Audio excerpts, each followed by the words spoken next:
Welcome to Prep Central, New Mexico's premier high school sports show. This show is presented by Western New Mexico University. If you enjoy our podcast, please like and subscribe and consider becoming a digital subscriber to the Albuquerque Journal to help us continue to bring you more content like this. You can find this episode and all our podcasts on the Albuquerque Journal website, abqjournal.com, as well as on all your favorite platforms like YouTube, iTunes, Spotify, and SoundCloud. See the show notes for a discount on a digital subscription. We hope you'll consider that. Thank you for supporting the Albuquerque Journal, New Mexico's leading local news source. Hi, everyone. I'm James Yodice from the Albuquerque Journal. On this week's Albuquerque Journal High School Sports Podcast, we're talking all basketball. We're going to talk a lot about the Metro Tournament, which was held here in Albuquerque last week. We'll talk about the champions, the Volcano Vista boys, the Hobbs girls, and we'll get into some of the other storylines that emerged. It is all basketball today.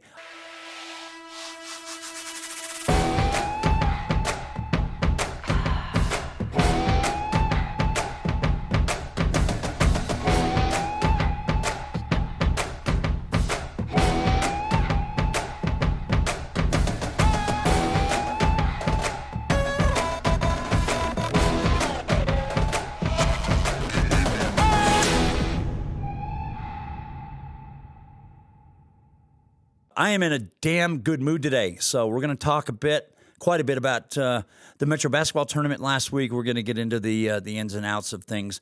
Before we start, of course, we want to recognize Western New Mexico University, our show sponsor. We thank them for their support. And like I said, we're going to talk primarily basketball today. And we've only got, 9 weeks? We're into it. As I sit here today, it's Tuesday, January 14th. We've got 9 weeks to the state tournament. As a matter of fact, I think Saturday, March 15th is state championship day at the Pit. So, man, it's going to come up on us pretty quick. So let us get right into it. The Metro Championships were held here in Albuquerque last week. Volcano Vista's boys won their 4th straight Metro title, and the Hobbs girls won on that side of the bracket. So let us start with Volcano Vista. Look, at no level of basketball, not the NBA, not college, do teams play 7 games in 10 days. It does happen in high school quite a bit, especially regarding the Metro Tournament. Volcano Vista played a 7 games in 10 days stretch. They played 3 games in Phoenix at the Nike Tournament of Champions. They went 1-2 there, and then they had to turn around and play 4 games in 5 days at the Metros. So Volcano Vista beats Sandia the other night, 61-57 in the championship game. Look, what did we learn about last week? Look, 3 different teams that Volcano Vista played really pushed them right pretty much to the end of the game. Hobbs in the first round, and Hobbs was ranked number 3 by the coaches in the first round. Hobbs only trailed Volcano Vista by 1 with about 2.5 minutes left, and that was a pretty good Hobbs team. I was impressed with this group. They're going to be a tough out later on in the season. Volcano Vista survived a scare from Hobbs in the first round. Then in the semifinals, Rio Rancho was leading in the 4th quarter of this game, a district rival. Volcano Vista pulled that game out 65-59, but Rio Rancho, which had a great week, to be honest with you, at Metros, I think they went 3-1. 3 really good wins for Rio Rancho. Other than Volcano, Rio Rancho, I thought maybe had the best week overall. And then, of course, Saturday night in the championship game, Sandia, had a great chance to win this game in the last minute. That's what it comes down to. And Sandia and Volcano had played last month out at Volcano. Sandia led by double digits at halftime. Volcano came back and won by 9, I think. Sandia clearly can play with this team. They're not intimidated at all by playing Volcano. But bigger picture, what does this tell us? Volcano winning Metros the way they did. This was arguably the most difficult of their 4 Metro titles. And forgive me for drinking the water today, people. I have a terrible dry throat today. This maybe was the toughest one for Volcano to win because they were coming off this national tournament in Phoenix, and they got to turn around and play 4 games in 5 days. I asked a couple of Volcano players, David Lund, Kenyon Aguino, whether they were playing on a little bit of heavy legs at the end of this tournament. David Lund said, yeah, maybe we might have been a little tired, but at the end, the adrenaline kind of takes over. But look, that's a heavy toll on a high school player's body. Look, NBA players don't play that kind of workload. College players either. I mean, college teams play 2, maybe 3 games in a 10-day period. What does this say about Volcano Vista? Does that mean the Hawks are going to be ripe for an upset in March? I don't know. That's hard to say. It's good to know that there are multiple teams out there certainly capable of playing with Volcano Vista for 4 quarters. That's good for everybody. That's healthy. Frankly, nobody, including me, wants to see Volcano Vista beating everybody's doors off every single game. It's good that we've got multiple teams out there that have shown that they can play with Volcano Vista down to the wire. So that gives us some possibility for some good stuff in March. Here's the thing, though. Volcano Vista notoriously gets harder to beat the deeper into the season we get. Volcano Vista with the 7 games in 10 days, as we discussed, they're not going to have that issue at the state tournament. You're talking about having an entire week off the first week, then playing a game on that Saturday, and then having another 4 days off. So, they're not going to have the same workload issue down the road as they did here in January. I think that's important to note. And Greg Brown, who coaches the Hawks, look, Greg knows how to get his team playing its best ball in March. So I don't know how things will play out in March. None of us do. Sandia certainly seems like the team best equipped to take Volcano Vista down. But Sandia is young at a lot of positions.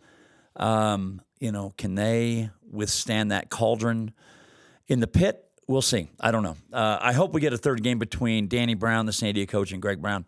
I think that'd be a lot of fun. But, yeah, there are other teams that are going to be in the way here. I mentioned Rio Rancho, which had 3 good wins last week. I still haven't seen them in person. I fell under the weather during the holidays, and I didn't get a chance to watch them at their holiday tournament. But Wally Salata has got them playing really well. I mean, if you look at their performances last week, they stomped El Dorado, beat Hope Christian up by a lot, by over 40. And then they turned around and beat Cleveland in the third-place game, and, of course, sandwiched in between that close loss to Volcano Vista. So Volcano Vista, I think, still clearly the best team in that district. They're going to have to play Rio Rancho at least twice, maybe a third time if they meet in the district tournament. We'll see how that plays out. Rio Rancho caught them at a good time and played really well. So Hobbs is a team that's going to be back up here this week, I believe, on Saturday to play Cleveland. I got a chance to watch them against Volcano. They're big, they're quick, pretty athletic, and certainly capable of good things. As a matter of fact, their loss to Volcano was their first loss this season to a team from New Mexico. I believe their other loss was to a team from Texas, I believe. So some good options out there, and we'll see. And maybe others will present themselves, but at the moment, Sandia and Hobbs look like the 2 strongest options if you're looking for a team that could dethrone Volcano Vista. But look, it's healthy that we had Volcano Vista playing close games, and I hope it continues. Close, exciting games are, as a reporter, those are fun to watch. So other observations from the Metros, aside from that, I'm thinking about the Highland Hornets, who didn't make a lot of noise in Metros. And look, Highland, as I sit here today, they're under 500. I believe they're 6-8. But Jesus Licon, their fantastic scoring guard, who led the state in scoring last season, got cleared for practice last week. Highland coach Justin Woody texted me last night, Monday night, and told me that Licon was now cleared to play games starting tonight, Tuesday night. You won't see this podcast until at least Wednesday. But he is eligible to come back into the lineup starting tonight, when Highland plays at Bernalillo. So that is a big addition for Highland, which has been playing some good basketball. Their record is 6-8, but frankly, they have played a lot of 5A teams. So they've got a few losses against some really good 5A outfits. So I wouldn't put a lot of stock in Highland's record. I don't think that has a whole lot of bearing here. Getting Jesus Licon back is a big deal. This kid can fill it up. I mean, this kid will shoot it from 35 feet if you let him, and he'll make a few. So he's just one of those kids you don't know. I mean, he can put up 40 on any night. And remember, Highland has almost everybody back from last year. I think they had 10 players total back from a team that won state last March. So now they get their leading scorer back. I don't know what this means for Highland in the short term. Look, you're introducing a player. Coach Woody from Highland has already had to develop lineups and minutes for his players, and now their best player comes back. So now the chemistry gets altered a little bit, right? You just don't say this kid comes back in and immediately things become spectacular. We have to see how this kid moves, how he plays. He's coming off an ACL injury that he suffered last April during club season. So I think it would be wrong to assume that everything just becomes perfect because he comes back. We'll have to see. Like I said, you're talking about chemistry on the floor. He hasn't been out there yet, and they've played more than half their regular season games. On top of the fact that we have to see how he's moving. And of course, there's game rust. He hasn't played a game in, do the math, 9 months. So we're going to see how this develops. Highland has a big game this coming Friday night against Valley, the team they beat in overtime last March to win state, a game I think I'm going to attend. So we're going to see how Jesus Licon comes out of this window where he's been rehabbing. I'm interested to see. I think we all are. But I can tell you this, 4A basketball gets considerably more interesting with Jesus Licon back in the fold. And like I said, Highland's record is not great. And maybe it would be better if Licon had been playing and he was healthy this whole time. They've lost to some 5A teams, so don't worry about that. I think now that Highland's getting ready to get into district, I think this is pretty much the last week for non-district games. I think everybody kind of gets started with their district schedule next week for these final 5 or 6 weeks leading into March. So, Highland's not ranked very high in the coaches poll, which is understandable given that they have 8 losses. But we're going to see how this pans out. I am looking forward to it. Another quick boys observation before we move into the girls side of things. Roy Sanchez from El Dorado, the longtime coach, 32nd year at El Dorado. Roy last weekend won his 500th career game with El Dorado. Congratulations to Roy. He and I get along really well, and we like to bust each other's chops. When I called him today to talk to him about winning 500, he said, "What are you doing, man? You're bothering me right in the middle of Mike Tomlin's press conference." Mike Tomlin, of course, is the Pittsburgh Steelers head coach, and Roy is a Steelers diehard. So we talked for a few minutes. Roy's not a thump his chest kind of guy. He was very modest about reaching that milestone, but congratulations to him. 1,000 wins is a stupendous feat. He's still a long way from catching Jim Murphy from Hope. Matter of fact, Roy could probably coach for the next 20 years and not catch Coach Murphy, who I think is over 900 with Hope Christian. But congratulations to Roy. Well done to him, and we congratulate him. All righty, let us switch our focus now to the girls' side of things, and we'll circle back to Metros. Hobbs just really put it to Kirtland Central in the final the other day at La Cueva, 83-49. This game was close for a quarter. Hobbs had a big 15-0 run in the second quarter, and that was it. They were off and running. Before we talk about Hobbs for a second, I want to reflect a bit on Kirtland. Look, this is the first time they've been in the Metro tournament, and they had a great week. I mean, they beat La Cueva in the quarterfinals. They upset Sandia, giving Sandia its first loss in the semifinals at Sandia. That was an outstanding victory, and that was a terrific game, by the way. I was at that one. Losing to Hobbs the way they did, I don't think Kirtland should put too much stock in any of that. Kirtland has a young team, a super young team. They got some very young kids, some talented kids, some very talented kids in this lineup, but they're young. Hobbs has a group, man, this starting group, they've been together 4 years, 5 years. Players like Kendall Cunningham, their post player, and guards like Bryn Hargrove and Brett Clay, Nakia Mojica, Aliana Armitage. These kids have been together for a while. And they played like a veteran team on Saturday. The championship game was held at La Cueva, and they really put it to Kirtland. That's a team playing well. I think they're 16-1 now. They've won 16 straight since they lost the opener to Sandia up here in Albuquerque, a game I did not get a chance to cover because it was played during the football playoffs, and I couldn't be out there on that Saturday afternoon. And I'll confess, when the Metro started, part of me was kind of hoping I would get to see a Hobbs-Sandia rematch in the championship game. And I think probably a lot of people expected that's what we would get. And then Kirtland played a terrific game in the semis against Sandia. No other way to say it. So Kirtland returns to its 4A schedule. It'll be them and Gallup. Those two are clearly the two best teams in 4A basketball. But coming back to 5A girls basketball, so Hobbs wins Metros, and the new coaches poll came out today on Tuesday, and Hobbs had replaced Sandia at the top of the 5A poll. Hobbs is now ranked number 1. Sandia is ranked number 2. Even though Sandia beat Hobbs, close to 2 months ago now, Hobbs clearly moves into the number 1 spot because they're on a heater. Look, there's no other way to say that. They're on a heater. Sandia's coming off a loss to a 4A team, probably hurt them a little bit. But the truth of it is Hobbs and Sandia remain way out in front of everybody else in 5A girls basketball. Rio Rancho came into the Metros ranked number 3, and they played Hobbs in the semifinals, and Hobbs just beat them up 66-30, I think.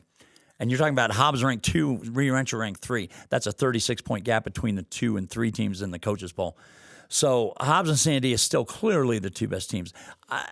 As a sidebar, I interviewed Lee Kettig, the Sandia coach, after Sandia lost to Kirtland Central, and that was probably as upset as I've ever seen Lee. I made a joke to someone. I'm like, if this had been a cartoon, it would have been one of those things with steam coming out of the ears. He was hot at the way they played, especially on the defensive end.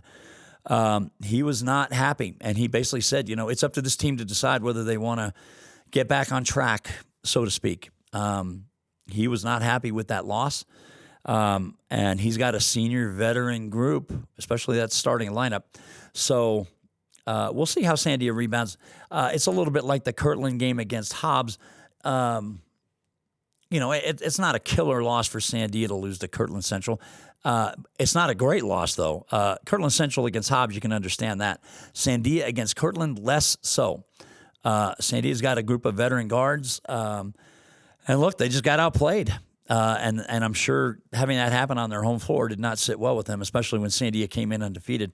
But it's not a terrible loss. Losing to Kirtland Central is not a terrible loss. Sandia will be just fine. But it was interesting to me how Coach Kettig projected how upset and frustrated he was at his team's play, and basically put it on them and said these seniors are pretty much going to have to decide whether they want to get things right and get back on that right track. But sometimes a loss can be a healthy thing. It's not the worst thing in the world. And maybe for Sandia, that's what will happen over the second half. Look, they're still clearly, in their district, I do believe they play Volcano Vista this week, and then we move into district. And look, they are clearly, by a wide margin, the best team in their district, a district that includes teams like La Cueva. Sandia is not likely to face, to be honest, a whole lot of challenges in its district. So, they're going to have to use these next 6 or 7 weeks of league play starting next week to, hit, I don't want to say hit the reset button. This is still a really good team. But kind of get that mentality back that we're the defending state champions, and we are still of the mindset that everything runs through us. And it's okay to feel that way. They should. They have a number of girls who were back from last season. So, Hobbs coach Joe Carpenter said an interesting thing to me when I interviewed him after the Metro final the other day. He said he could hear, I don't know how he did, but he heard a couple of announcers that he assumed were from Albuquerque. I don't know who he was referring to, but he heard a couple of people speaking about Sandia being the clear-cut number 1 team. And I could tell on Joe's face that kind of rubbed him the wrong way. And he said, we'll just go on, keep believing that, and we'll just go out and prove everybody wrong. So I hope we get a Hobbs-Sandia game sometime during the state tournament. If it comes in the final, great. But Hobbs clearly, despite the loss to Sandia, and Sandia gets to lord that over Hobbs, look, that's the way it is. Hobbs feels like it's playing better basketball, and the coaches' poll reflects that. I haven't seen the Max Preps poll this week, so I'm not sure how the rankings there look. But it'll be interesting to see how that plays out because Hobbs is like Sandia in their district. Look, they're not going to face a serious challenge. I don't think. I think all of us would be extremely surprised if they did. Sandia is expected to roll through its district. I think Hobbs is expected to do the same in their district, even in the rivalry games like games against Carlsbad. So we're going to see how this all unfolds moving forward. Sandia will be an interesting thing to watch, especially in these couple of weeks following Metros, and see how they rebound and see if they regain their focus and their edge and get things cleaned up defensively, which is what Coach Kettig told me he was most upset about, just not having all 5 players on the floor of the same mindset and following what they were told to do. That is almost literally what he said. We need them to do what they were coached to do. That was pretty much the message after the Kirtland Central loss. So I'm super interested to see how we get through district. Like I said, I don't think we're going to get a lot of suspense in the 5A part for the next couple of months. I think the more fun thing is going to be watching Kirtland and Central and Gallup go at it in 4A. Matter of fact, I'm hoping to be up in Kirtland in a couple of weeks for a game between Kirtland and Gallup, if I can make it work with the schedule. But when it comes to district, look, things heat up. Communities, fan bases, their blood pressure starts to rise a bit as the stakes go up. Like I said, we're almost into mid-January, so we're not a whole long time away from getting through 6 or 7 weeks of district play and starting to think about how things are going to shake out for state. So we're gonna have a lot to talk about. We had Devin Manning, the Kirtland coach, in here last week. I hope to have other guests over the next few weeks as we go forward, just to talk a lot of basketball and have some fun. In the meantime, I'm going to go ahead and close it out today. Just a basketball-only podcast. I appreciate you watching. We thank Western New Mexico University once again for their sponsorship. You can find the podcast on the Albuquerque Journal's website. You can find it on YouTube. You can find it on any number of platforms. And, of course, we encourage you to keep watching. I have a lot of fun doing it. I have good energy today. A lot of good basketball games on my schedule this week. And we'll talk a lot more hoops next week. In the meantime, thank you for watching. Have a great day, and we'll see you soon.